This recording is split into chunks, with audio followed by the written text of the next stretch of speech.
So I have already been asked by several people, why am I allowed to give a talk if in principle Mexicans were not allowed to give a talk? And I have several thoughts about this, and not all of them positive. So I will give you one of the things that came to my mind. You know, I started to work with Jorge Cantó when I just got my PhD, and you know, I was always considered by the Mexicans as this young foreign collaborator of Jorge Cantó. This is, you know, they didn't even remember my name. I was the young foreign collaborator of Jorge. And close to 20 years ago, I came to live in Mexico. So now I'm no longer young, but I'm still considered a foreigner. You know?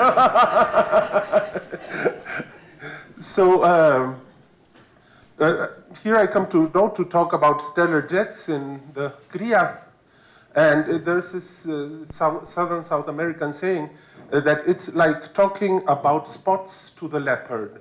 Basically, what can you say that might be interesting to the people in CRIA about jets? Somehow you have this tendency that you present things and basically it's their own work that you're telling them again. So this is not very fascinating. So in order to try to compensate for this, I'm giving this somewhat wild talk, just to keep the Morelians awake, basically.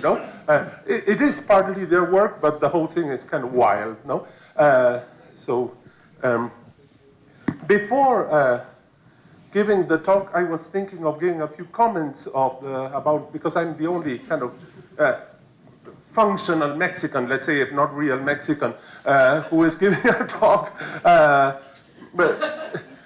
What comments about the CRIA, both positive and negative things. So about the CRIA, unfortunate name, CRIA. When they said that they chose CRIA, this is not a nice name in Spanish, because there's this very used saying, cría cuervos y te sacarán los ojos, breed cuervos, crows, and they will pick out your eyes, So, unfortunate name. But now we are really hoping that they will be promoted to an institute soon, and it will become the IRIA, which is I would go, much more positive name. No, this is fine. This is a good. We would come to Morelia.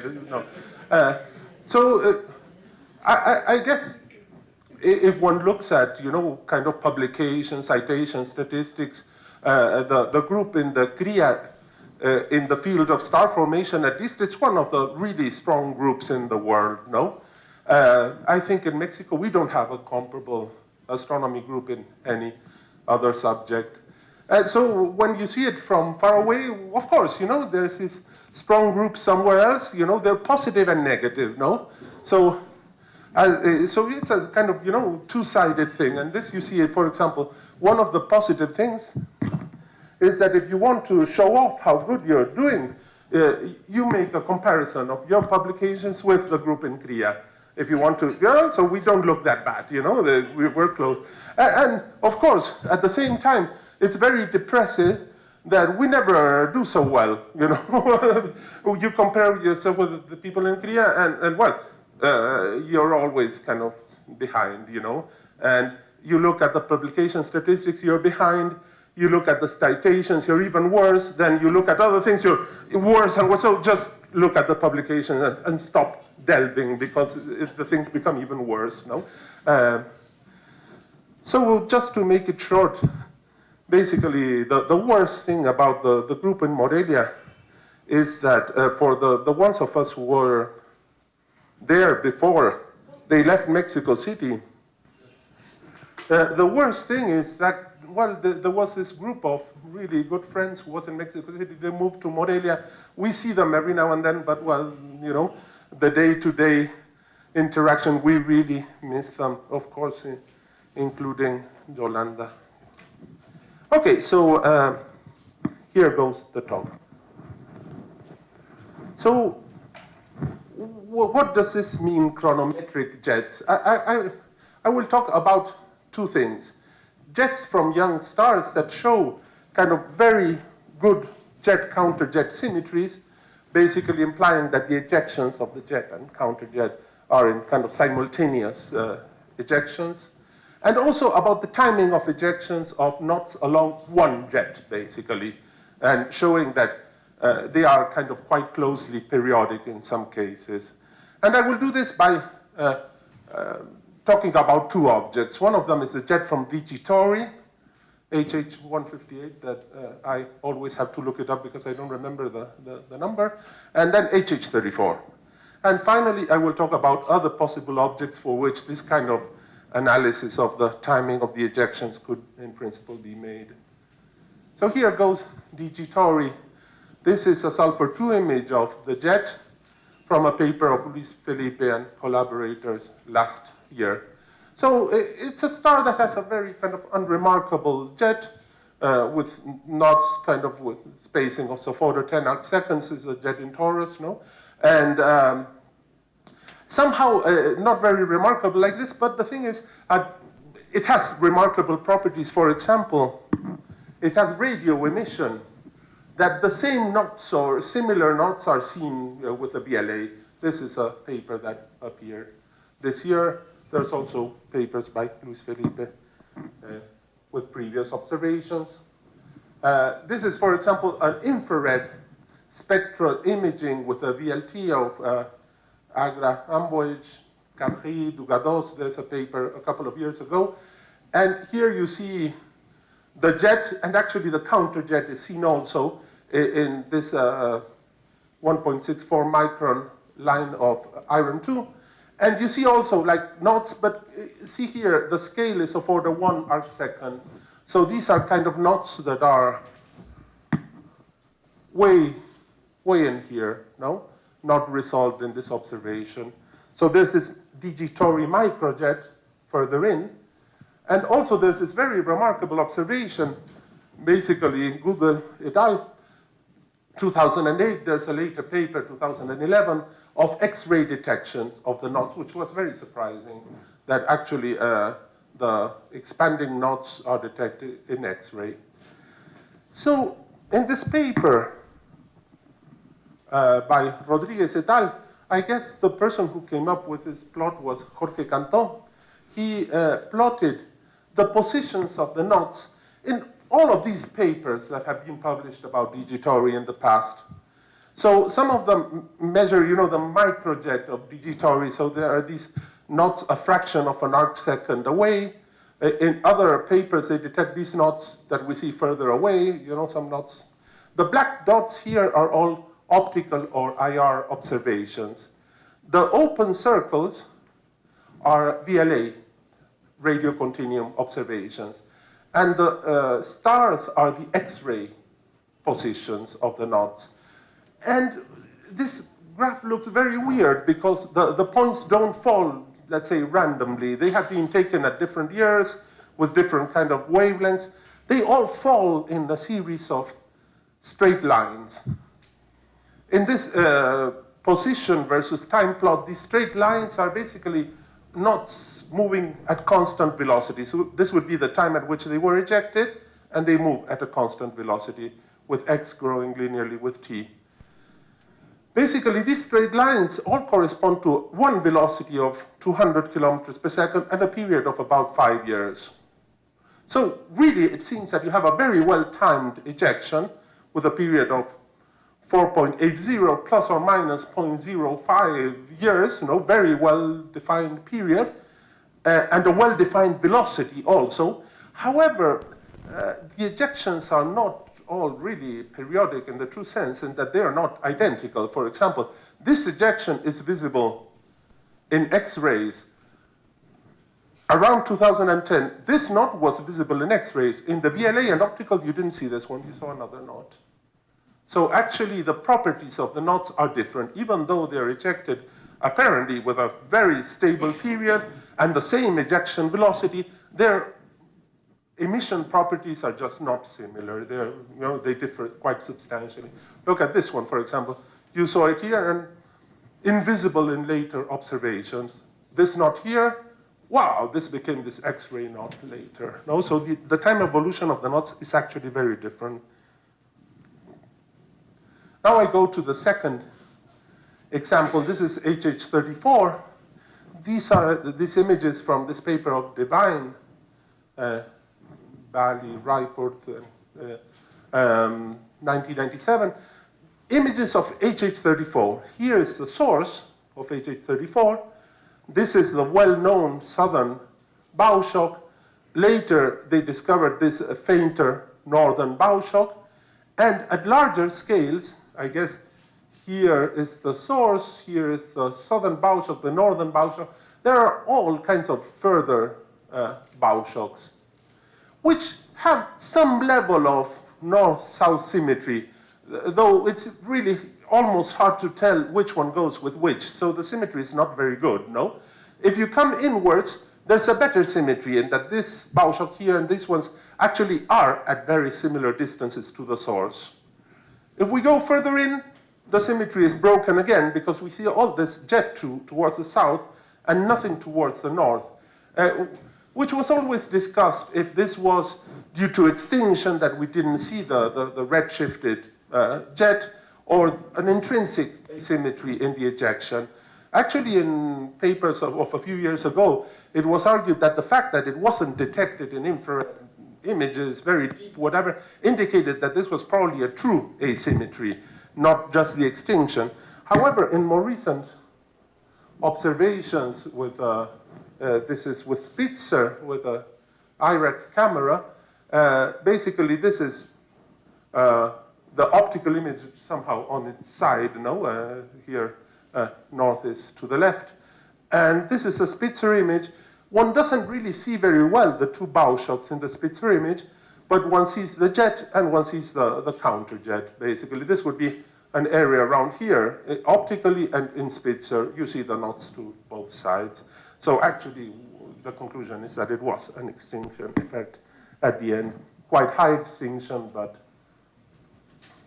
So this is again the Spitzer channel 2 image, now again twisted to confuse the viewer. No, now I don't even know which side is. Oh no, here I know. There's no, north is of course north is in this direction. No, so this is the image, and then what one can do is somehow the whole background is has emission. So what we have done is defined like a little box and subtracted the background, kind of interpolated between the two sides from the jet. And then you see very clearly the knots on one side and the knots on the other side. And actually, if one counts the first knot in one side and the first one in the other, they actually share the same distance, the same with the second, the same with the third knot. They are very symmetric. This can be shown like this. So here we see the position of the first knot along the southern jet, and this is the position of the knot along the first knot along the northern counter jet. And the same for the second knot, for the third. So they fall in a straight line of slope 1. Basically, the distances to the source are the same measured along the jet and along the counter jet to the first, the second, the third knot, with slight deviations. So here, basically, what is plotted is the position along the jet, and here it's the difference between the distance measured along the jet and the difference measured along the counter jet, the absolute value. And you see, the first knots are very small deviations between the positions along the jet and the counter jet, and kind of the deviations grow in some kind of scattered way as you go to the first. You see it here. The further away knots have stronger deviations with respect to the slope 1 straight line. What one can do is one can do some kind of theory of ballistic ejections with small asymmetries, and it's a kind of linearized theory where the ejection asymmetries are just kept to first order. One can use plots like this to reconstruct what is the difference in the time between the ejections of the jet and the counterjet knots, and the velocities of the ejections between the jet and the counterjet knots. And you can imagine, if you have a difference in ejection time, the knots should appear asymmetric even if they're close to the outflow source, because one was ejected first and the other one later. So even when they are close to the source, you should see that they have a different position. But you don't see this for the knots here. The ones that are close to the source have very small asymmetries. So basically, that means that they were ejected in very similar times. The fact that differences grow as you go away, in a ballistic model, they indicate that they were not ejected with the same velocity, okay? So they're ejected at the same times, but not with identical velocity. So then, as time goes on, they have an offset in position, jet to counter jet knots. So the conclusion would be that the observations imply basically simultaneous ejections. This is the upper limit that is obtained from a fit to the observations. And also that there's a random difference between the two, some high, some low, of order 10 kilometers per second, the amplitude of this fluctuation, the maximum amplitude. So you can imagine these things can be used to some extent to constrain what is the possible size of the jet production region, if you want, no? If you have a time scale of 10 years and a signal propagation speed of order 10 kilometers per second, so you deduce that this has to be about 1 AU, the size, the coherent region which produces the simultaneous ejections. If they weren't simultaneous, well, it could be a larger, uncoordinated region that is producing them, no? So this is useful for, somehow, it gives some indication of the nature of the jet production region. So now I will talk about just the southern jet. Now, again, the south has moved to the right. No? This is just years ago, when you were a more theoretically minded person and started putting jets like this, or some reasonable, thing parallel to one of the axes, observers would actually complain very loudly. You can't do this. There's a real orientation. Since the apparition of the HST, which has these randomly oriented images, observers also have no problem with this anymore. No, so this is modernity has helped in this more reasonable. So here, basically, this is a sulfur-2 image. So the counter jet not visible in optical wavelengths. So we just see the southern jet with all these little knots. And this is this HH34S bow shock. Now, there are 3 epochs of HST images, 194, 98.7, and 2007.8. So with almost 9 years of difference, the 2 last ones. So one can do proper motions with very good accuracy. Actually, the knots, if one compares these 2 images, have moved like 6 pixels, huge thing. So one can get an accuracy of a few percent in the proper motion. So I will show you what these proper motions look like. There's this previous 94 epoch, which actually is somewhat useless because the time difference is kind of half of what we have between the 2 later epochs. And also the exposure is much shorter, so the signal to noise is very low. So it's really, we didn't even bother about it because it didn't help in the proper motion measurements. So it's just these 2 epochs here that I will show you. So this is this region here, close to the HH34 source. So you see it's some kind of 30 arc seconds jet. Here, for these knots here, we did like cross-correlation boxes. Actually, the boxes are shifted, so before doing the cross-correlation, because the knots have moved so much that if not, they have actually left and entered the next box, in this kind of 10-year period. And the knots closer by, they're very well-defined peaks, so we have actually done fittings of a paraboloid to the peak of the emission to measure the proper motions of the knots that are closer by. So there's some kind of difference in the measuring process. For these, they're fits to the peaks of the emission. For the knots that are further away, there are cross-correlations between the 2 epochs. So there's a change in method, which is not very nice. And this is what you obtain. So in this plot here, this is a position on the x-axis, time on the y-axis. Again, I showed a previous plot of something like this, but with the axis inverted. And actually, Here, basically, the t equals 0 is today, positive times to the future, and the points at which these lines intersect the x-axis are the positions of the dots at the present time. And these lines are the extrapolation of a ballistic motion. So they have a slope corresponding to the velocity of the knots, the proper motion velocity observed today. So, for example, this knot is here, and if it moves ballistically, it will follow this line. If in the past it moved ballistically, it would follow this line in this direction. And here, basically, is the point at which they were ejected. These negative times, basically, t equals 0 is now, and the dynamical time at which the knot was ejected, basically position divided by velocity, gives this time here, minus position divided by velocity. So if we extrapolate these lines towards the future, they all converge in some region here.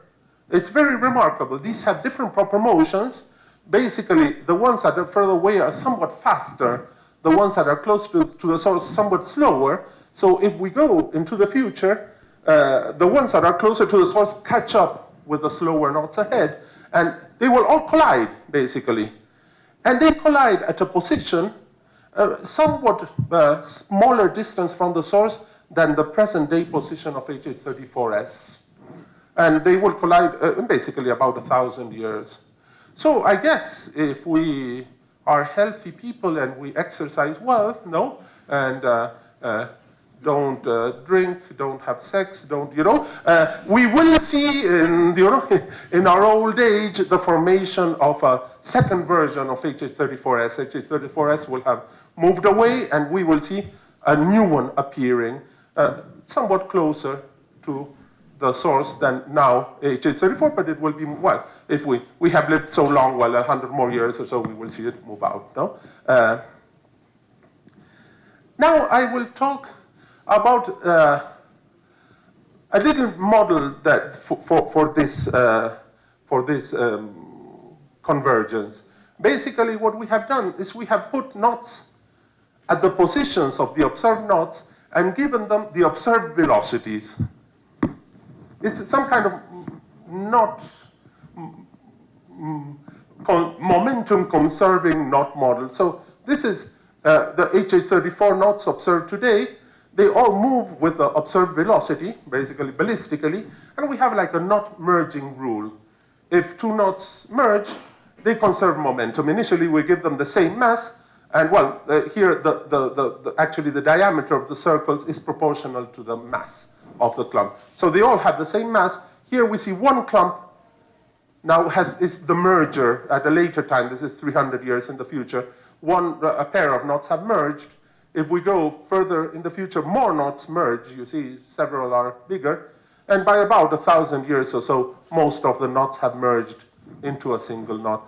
Actually, there's only one that keeps alive. This is the furthest away knot. It's not caught up by the other ones. Maybe this is an error in the measured proper motion. Who knows? But all of them kind of merge in about 1,000 years into a big condensation with the mass, the combined mass of all of the knots observed today. Here's a different way to do a model. It's done as follows. This here is a plot of dynamic time, and the y-axis is the velocity. Basically, the idea is like this. I have a knot at a given distance from the source now, moving at a given velocity. It's at a distance x, moving at a velocity v. This knot was ejected at the time minus x over v, the dynamical time. So this is the x-axis. And what velocity did it have when it was ejected? Well, the same velocity that it has today, because we're assuming it's ballistic. So with this thing, for each knot, I can calculate the time at which it was ejected and the ejection velocity equal to the present day velocity of the knot. So we can reconstruct the history of the evolution. This is the ejection velocity versus time. 0 is today, here minus is towards the past. These crosses here are these knots along the jet, and actually these crosses here correspond to things further along, to HH34S and things beyond.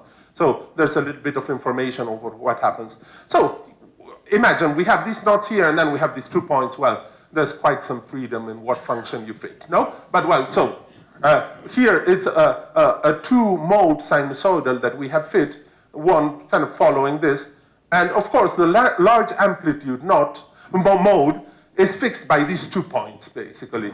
Anything will fit this, and well, not necessarily the correct variability, but well, it's something that could be consistent with the observed proper motions.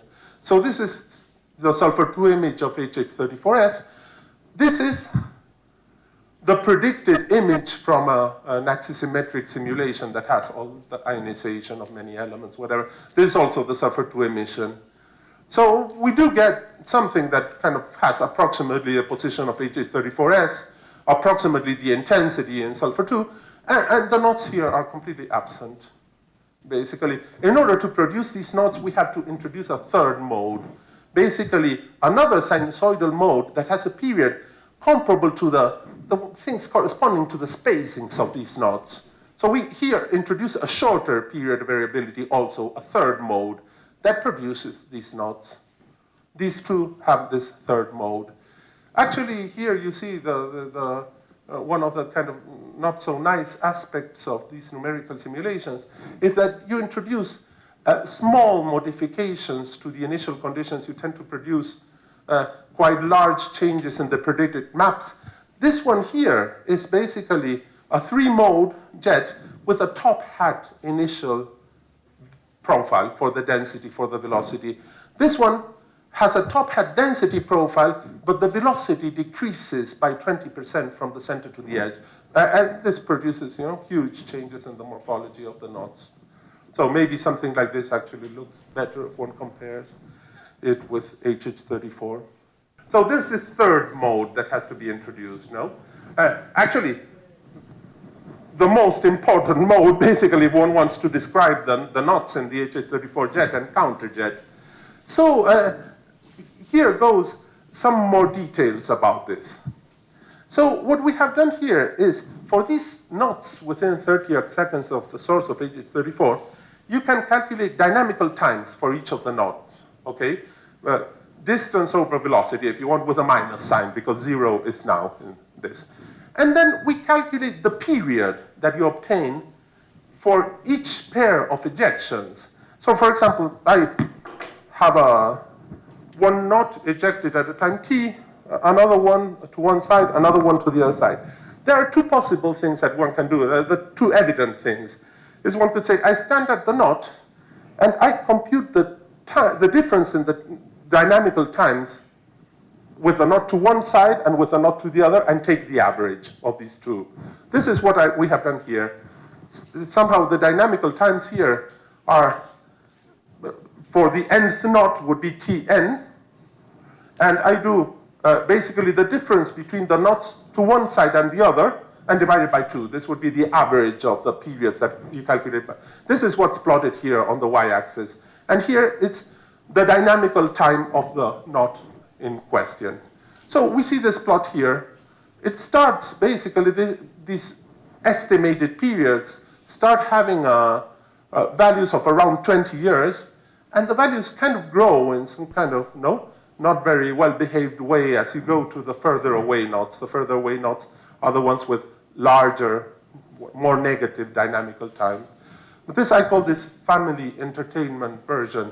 The more risky version, which I will talk about, so this is to generate more animosity between the public, is somehow the other possibility is to actually say, well, for each pair of knots, I calculate 1 period, okay? I do the difference in dynamical times between a pair, and I calculate 1 period. So now I have many more points. I have more points, basically. I don't take averages. This is a less smooth version of the thing. So I plot here the delta t is the difference between the times of 2 successive knots, and well, I center them at the dynamical time in between the 2 ejections, no? So this would be the t here is centered in between knots now. So this is the adult-only version, no? So you can see right away there is more scatter in the points, of course, because the other points are like averages of two of these. Each of the points is like an average of these. So it's the same but smoother, basically, no? So the difference between the family entertainment and the adults-only movie, the same but smoother, no? So this is the same plot in which I have drawn what my imagination suggests. There is this set of points here that all fall in a given period of 21 years. And then we have some points that fall below, and then other points with larger periods that go up to about twice this period here. So is this a real effect that we have 5 points along this one period or not? A little bit difficult to say. If you say, well, let's take the same number of points and distribute them randomly between 0 and 50-year periods, and you run experiments of this on the computer, you see that having 5 points with this kind of spread in years, actually at any period, you have only a 4% chance of obtaining them. So I don't know if this indicates that this is significant or not. Basically, if we observed 20 jets, we would expect one of them to have a chance grouping at the same period like this. So another way of seeing it here, it's a more mathematically complex way of hiding the fact that the statistics is very bad. You know, this is another way of looking at it. Here, on this axis here, I have the histogram of knot periods. There is a few knots here with low periods. There are several knots with a 20-year period, and a few knots with higher periods. So this is the histogram. And now, if we move along the y-axis, it's the same histogram, but smooth with a French hat wavelet of increasing width. This French hat wavelet is like some kind of seeing profile, a function which you can involve with your data that has a width, a half width of A for its central peak. So for larger values of A, you smooth more and more your initial histogram. So you see, this thing that initially has a very well-defined period becomes a broader feature as we move to larger values of the wavelet width. All of these here that have lower periods than this 20-year period here merge into one period of about 10 years if we go to higher wavelet sizes. These knots here with larger periods, eventually they merge into something like with a 45-year period. So there seems to be some kind of 10-year period here, the 20-year here, and, well, something like a 40, 45-year period that we see here. Here, it's the same thing. The only thing is now I have forced the knots to have periods of 10, 20, 30, and 40 years with the same knot, basically. These knots are these ones here. All of these I have assigned a 10-year period. All of these a 40-year period. This is a single knot, actually, here. So you see here, if you had a 4-period distribution, how the map would look. Now, in the following picture, I compare the observations. This is the wavelet spectrum of the periods of HH34. This is this 4-year period artificial distribution. And these are the wavelet spectra of random distributions. These are distributions with the same number of knots that we observe in HH34, but with periods which are uniformly distributed between 0 and 50 years. So you see that actually none of these resemble what we observed in that they miss this major component at 20 years, well, 21 years, whatever. So really something like this is not obtained if you do kind of experiments of jets. So I would argue that this is a true feature, that really the underlying period is 21 years, and that actually these larger periods that we observe correspond to mergers of knots, basically. These ones here actually, I would argue, correspond to things that we think are knots, but actually belong with another knot. They belong to us, the same ejection as one other of the features. We can't really tell which features. And these are then my momentum conserving knot model. And I have now done ejections with a period of 21.5 years, but an ejection velocity that varies randomly. So I have a model in which I eject momentum conserving knots, always with the same period, but with slightly different velocities.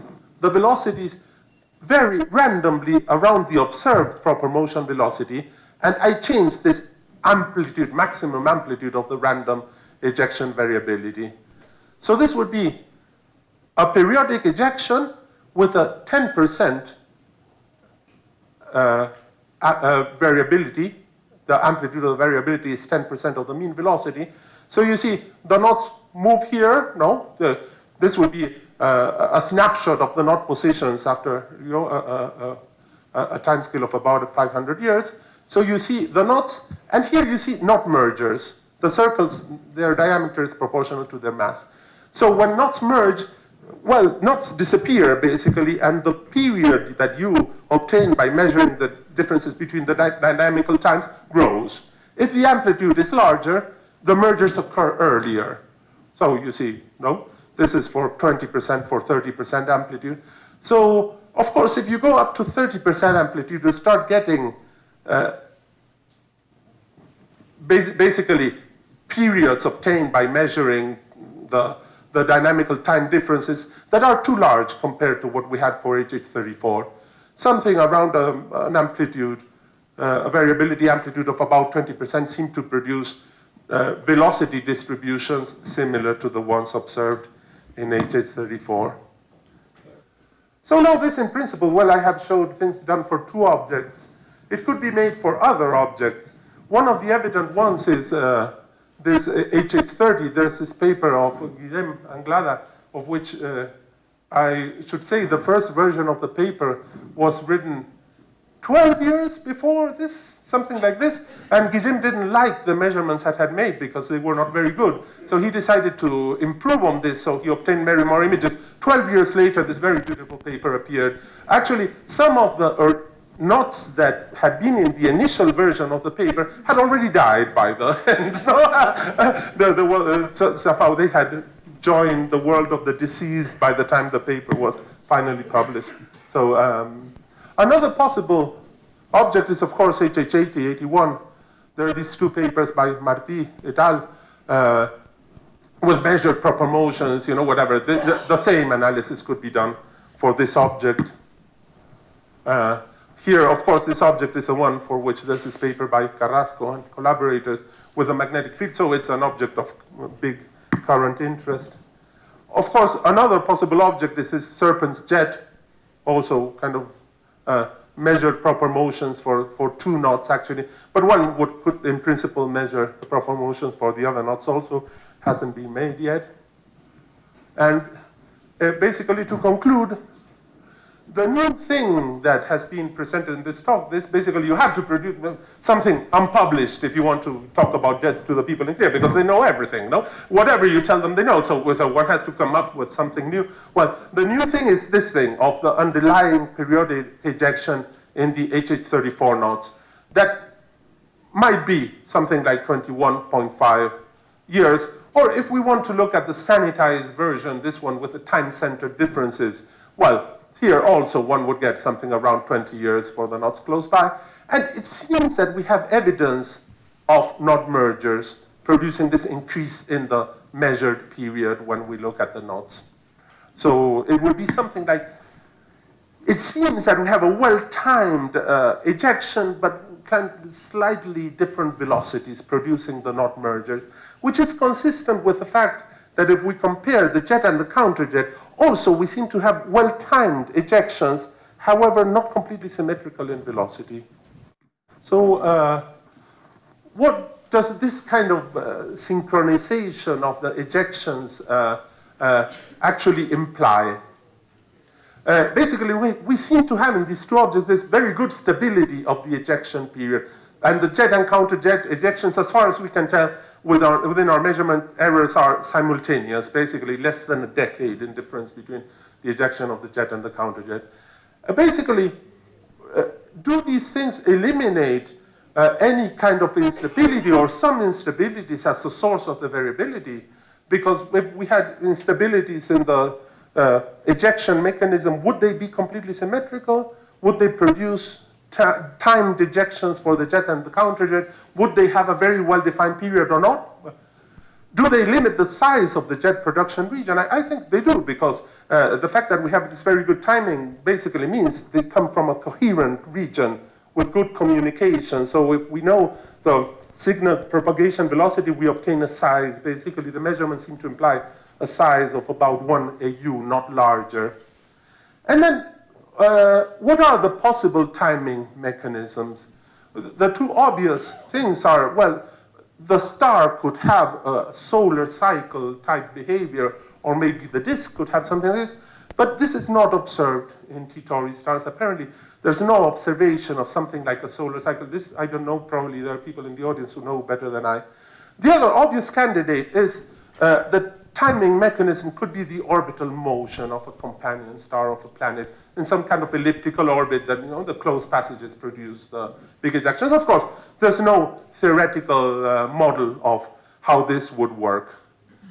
And on the other hand, well, these asymmetries in ejection velocities, the asymmetries in the observational properties of the knots in DG Tauri, some emit X-rays, some don't, what do they imply? I really don't know. So thank you very much.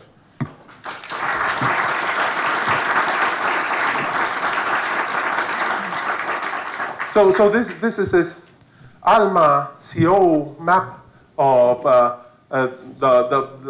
the blue shifted lobe of HH4647 of a paper by Arce, Mardones, Garay, Noriega, with a series of authors that I actually don't remember. So you see the new images that come with ALMA of outflows from young stars will be very most interesting.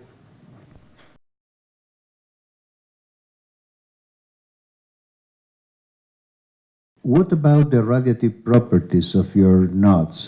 When they collide, I imagine that the shock is formed, and then the material is heated, X-rays are produced. So all this is not changing the dynamics? Well, let's say if we have this knot conserving model, this is basically all the surplus energy is radiated, who knows how. When you do a numerical simulation with the cooling, in principle, well, this is done in the calculation self-consistently.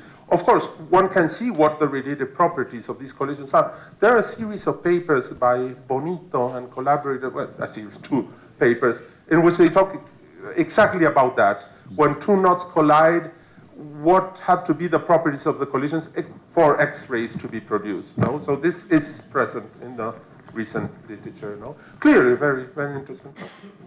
Okay, thank you. Alex, to compare your model with, there are many examples of irradiated jets in Orion with knots, periodic, multi-periodic knots, sometimes symmetric, sometimes asymmetric. It's a vast range of phenomena. The thing is somehow, at least for this analysis of the ones that I've showed, they're based on proper motions. Well, we have proper motion. There's HH505, for instance, that I talked about at the meeting last year, was it? Yeah. So we have there's a 12-year period, a 50-year period, and a 4-year period, all see in the same jet. So clearly, yeah. And the irradiated jets are very nice because somehow there's less extinction there, Yes, and you have a more direct measure of the mass in the jet. Also, yeah. So here's Guillem defending himself. I think the best epoch for observation of AVH30 is in November, and this epoch coincides with an epoch of bad weather, typically. So we have a record of 10 years of trying to observe the source with no data. So what I wanted to comment is regarding AVH30 in the counterjet, after several years of attempts, we finally That's this measured, recent paper. yes, the last year of Staleya et al. We found a couple of nodes with the same dynamical time, so that means that you were ejected at exactly the same time and with extremely different velocities by a factor of 2 or more. So this kind of regularity is not a general rule, apparently. Yeah, there are clearly examples in which the jet and counter-jet ejections are just not simultaneous. A very dramatic example of this is this jet from Crowther's star TH28. It has like 2 major bow shocks, one closer to the star than the other. And very uglily, somehow, the one closer to the star moves faster than the one further away, so clearly, you know. So some objects show... Both in the counter jet, so not in the jet and counter. There are, No, I understand, yeah, but even in the counter jet, I understand. Clearly, there are objects that are not regular like this. Clearly, this is the case. Yes. What are the statistics of those? Are they more regular or more irregular objects? You know, it's very difficult to tell. Somehow, in the objects with measured things, there are many more regular ones because they are preferred by the observers. They look nice. The other ones look very chaotic and they're, no? It's very difficult to tell. Now, for example, with images of Spitzer of some dark clouds, they are covered with jets. I think I have one here. This one here. So this is from 2 Spitzer images taken with quite a while, like 7 years difference. This is, I don't remember the name of this cloud. And you see things moving in all directions. So you see very many systems of jets and things like this. And actually, a good percentage of them, half or more, seem to be well-collimated objects. A decade ago, I asked Gabor Basri whether T-Tauri stars had solar cycles, and he responded like you said, that they didn't. But I wonder whether really this problem has been studied adequately. You know, I've been really impressed by your talk, how hard it is to find periodicities, and solar cycles must be even harder to study than these jets.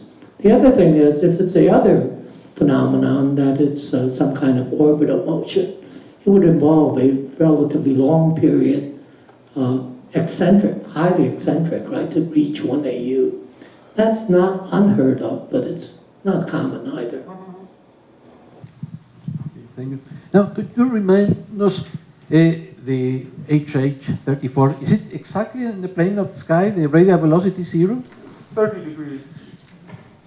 Have you done this treatment of with the radial velocity? It's not so good because the lines are, you know, quite wide, the width changes, no? Also, the thing is, because of the unfavorable angle also, no? So actually one can do it. This is done actually in this paper of the proper motion. The error bars are much larger, but clearly it can be done, no?